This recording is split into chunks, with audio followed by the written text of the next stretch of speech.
ఏది అయినా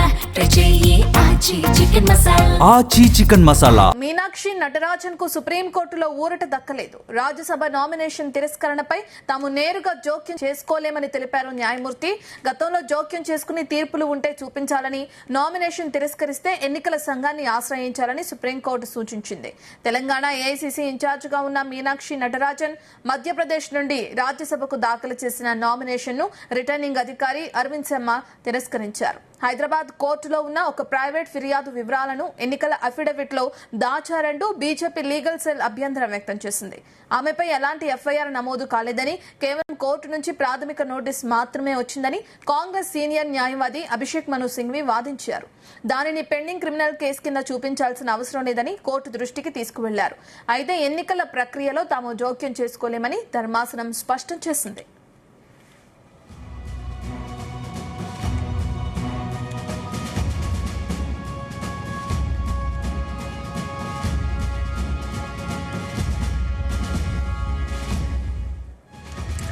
దీనికి సంబంధించిన పూర్తి డీటెయిల్స్ మా కరెస్పాండెంట్ వేణుగోపాల్ అందిస్తారు.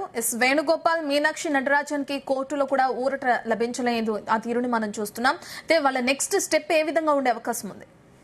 మీనాక్షి నటరాజన్ కు సుప్రీంకోర్టులోనూ ఊరట దక్కలేదు. ఇక రాజ్యసభ నామినేషన్ తిరస్కరణపై తాము నేరుగా జోక్యం చేసుకోలేమని చెప్పి కూడా న్యాయమూర్తి చెప్పినటువంటి పరిస్థితి. ఇక గతంలో జోక్యం చేసుకున్న తీర్పులు ఉంటే చూపించాలి, నామినేషన్ తిరస్కరిస్తే ఎన్నికల సంఘాన్ని ఆశ్రయించాలని చెప్పి కూడా సుప్రీంకోర్టు సూచించడం జరిగింది. ఇక ఏదైతే ఈ రాజ్యసభ నామినేషన్ సంబంధించి జరిగినటువంటి అంటే ఇప్పటికే ఎన్నికల సంఘం మధ్యప్రదేశ్ లో ముగ్గురిని కూడా బీజేపీ అభ్యర్థులు ఎవరైతే నామినేషన్ వేశారో వారిని ఏకగ్రీవంగా పేర్లు కూడా ప్రకటించడం జరిగింది. ఇక మరోవైపు ఇక ఈ ఎలక్షన్ కమిషన్ సంప్రదించినప్పటికీ కూడా అక్కడ ఊరట లభించకపోవడంతో ఇక కాంగ్రెస్ పార్టీ సుప్రీంకోర్టును కూడా ఆశ్రయించింది. ఇక సుప్రీంకోర్టు ఆశ్రయించాక ఏదైతే నామినేషన్ ఈ రకంగా రిటర్నింగ్ అధికారి తిరస్కరించడానికి కూడా ఇటు ఎన్నికల సంఘానికి ఫిర్యాదు చేసింది. అయితే అక్కడ కూడా ఊరట లభించలేదు. ఇక అనంతరం సుప్రీంకోర్టును కూడా ఆశ్రయించారు. ఇక సుప్రీంకోర్టు కూడా ఈ రోజు ఏదైతే ఈ కేసు విచారణ సందర్భంగా కూడా పలు కీలక వ్యాఖ్యలు కూడా చేయడం జరిగింది. తాము నేరుగా జోక్యం చేసుకోలేమని చెప్పి ఈ నామినేషన్ తిరస్కరణపై మీరు ఎన్నికల సంఘంతోనే కూర్చొని చర్చించుకోవాలని చెప్పి కూడా చెప్పడం జరిగింది. ఇక నామినేషన్ తిరస్కరిస్తే ఎన్నికల సంఘాన్ని ఆశ్రయించాలి, గతంలో ఇలాంటివి ఏవైనా సంఘటనలు ఉంటే మా దృష్టికి తీసుకురావచ్చు అని చెప్పి కూడా చెప్పడం జరిగింది. మొత్తంగా అంటే ఈ కేసుకు సంబంధించి మొదటి నుండి జరుగుతున్న పరిణామాలు కూడా చాలా ఆసక్తికరంగా ఉన్నాయి. అయితే మధ్యప్రదేశ్ లో 3 రాజ్యసభ స్థానాలు ఖాళయ్యాయి. ఇందులో 2 రాజ్యసభ స్థానాలకు బీజేపీ పార్టీ మొదటి నుండి కూడా 2 స్థానాలు వస్తాయి. ఇక 3వ స్థానం ఖచ్చితంగా కాంగ్రెస్ కు వస్తుందనేటువంటి చర్చ అయితే జరిగింది. అయితే వాస్తవంగా చూసుకుంటే ఈ 3 స్థానాలకు సంబంధించి కూడా బీజేపీ నుండి 3 నామినేషన్ దాఖలు చేశారు.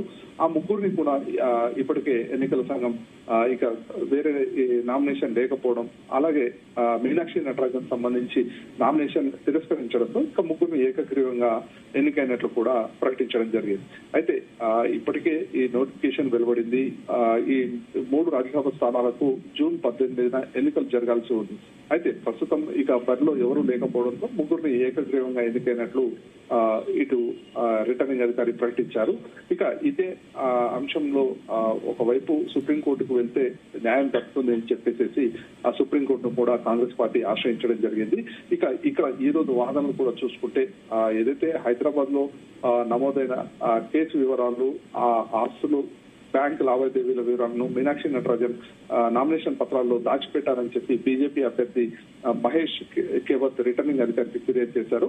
ఇక ఇదే అంశం ఈ రోజు సుప్రీంకోర్టులో కూడా చర్చ జరిగింది. అయితే ఈ సందర్భంగా కూడా ఇటు కాంగ్రెస్ తరఫున ఏదైతే సీనియర్ న్యాయవాది కూడా వాదించడం జరిగింది.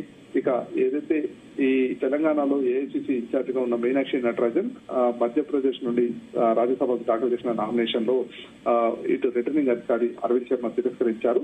హైకోర్టు హైదరాబాద్ కోర్టులో ఉన్న ఒక ప్రైవేట్ ఫిర్యాదు అంటే వేణుగోపాల్, ఏదన్నా కోర్టులో మేము ఇంతకు ముందు ఇటువంటి అంశాల గురించి తీర్పు ఇచ్చినా, లేదంటే ఇటువంటి అంశాలను పరిగణలోకి తీసుకున్న అటువంటివి ఏమన్నా ఉంటే మాకు తెలియచేయాలని కోర్టు ఘాటు వ్యాఖ్యలు చేయడం కూడా మనం చూస్తున్నాం.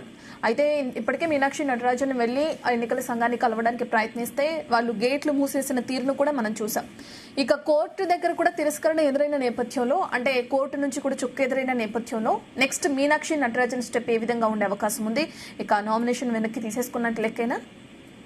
ఇందుకు సంబంధించి అంటే ప్రస్తుతం అయితే ఇక రాజ్యసభకు ఆల్రెడీ ఏకగ్రీవంగా ఎన్నికైనట్లు ఎన్నికల సంఘం ప్రకటించిన నేపథ్యంలో ఇక ఇదే అంశాన్ని దేశవ్యాప్తంగా కూడా ఉద్యమంగా మలచాలని చెప్పి ఇటు కాంగ్రెస్ పార్టీ భావిస్తోంది.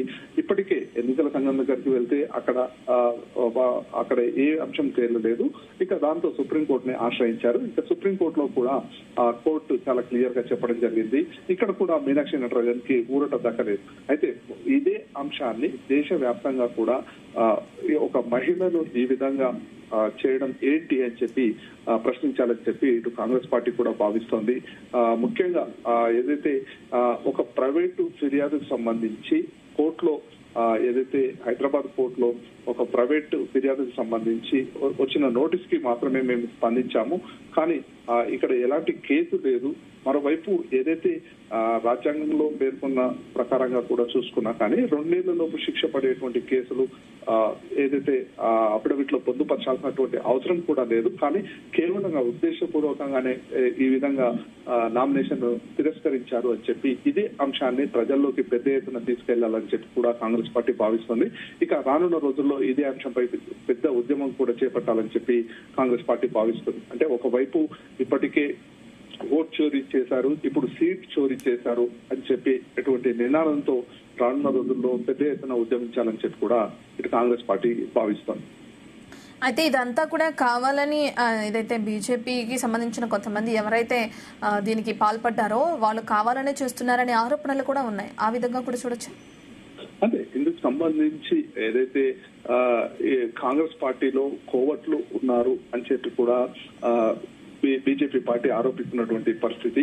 అయితే ఈ నేపథ్యంలో ఈ సంఘటన ఎలా జరిగింది ఏంటి అనే దానిపైన కూడా ఇటు కాంగ్రెస్ పార్టీ పూర్తి స్థాయిలో దృష్టి సారించేది. ఇక ఎన్నికలకు సంబంధించి ఎప్పుడైనా నామినేషన్ వేసేటప్పుడు చాలా జాగ్రత్తగా కూడా వ్యవహరించాలి అనేటువంటి అంశం కూడా ఇప్పుడు చర్చ తెరపైకి వచ్చినటువంటి పరిస్థితి.